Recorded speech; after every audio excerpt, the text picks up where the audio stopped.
For Pacifica Radio, I'm Christina Onnested. U.S. President Joe Biden is in Lithuania for a NATO summit where Sweden will likely ascend to NATO membership after Turkey withdrew its objections. NATO head Jens Stoltenberg, speaking at a press conference with President Biden today, blamed Russia's President Vladimir Putin for the new membership due to his war in Ukraine. He went to war because he wanted less NATO. He's getting more NATO. More NATO military presence in the eastern part of the alliance, and 2 new members. Finland, already a member, and then Sweden, soon to become a member. So that just highlights the big strategic mistake that President Putin made when he invaded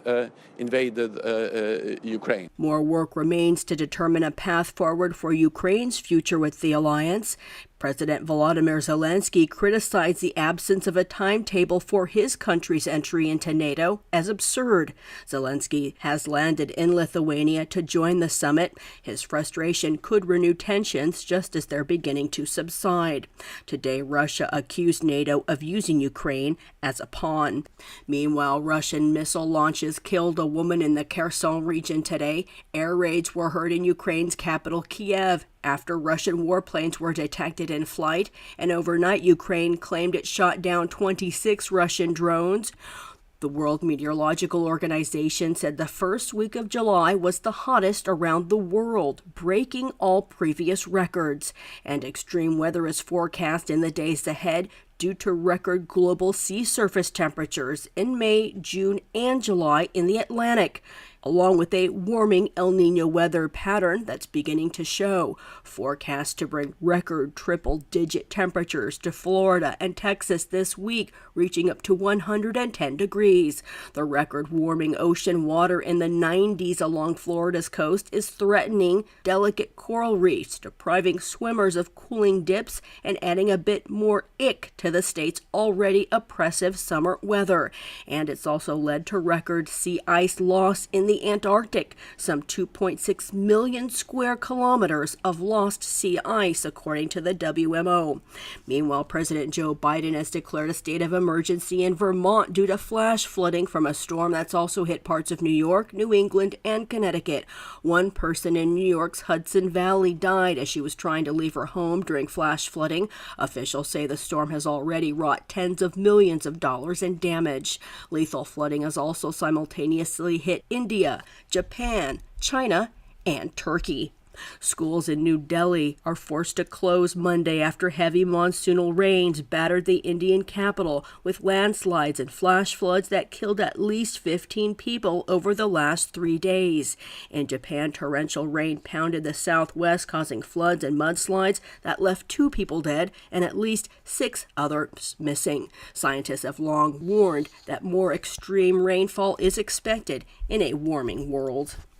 Iowa's legislature convenes for a special session today to vote on a 6-week abortion ban when the heartbeat of a fetus can be detected. Demonstrators for and against the bill are expected to rally inside and outside the building. Republican Governor Kim Reynolds ordered the rare special session just 6 days ago after the state Supreme Court declined to reinstate an identical law she signed in 2018. Most Republican-led states have drastically limited abortion access in the years since the U.S. Supreme Court ended rights to it. More than a dozen states have bans with limited exceptions. In one state, Georgia, bans abortion after cardiac activity is detected.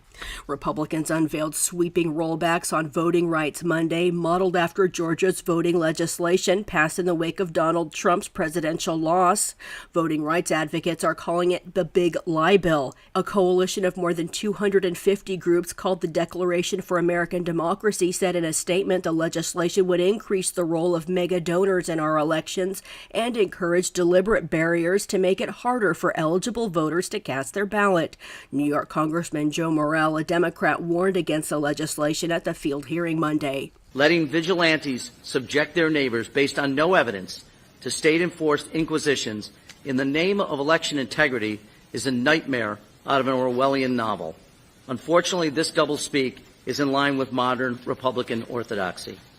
SB 202's provisions simultaneously limit voter access while overburdening election administration. An overburdened election administration, in turn, further jeopardizes voter access.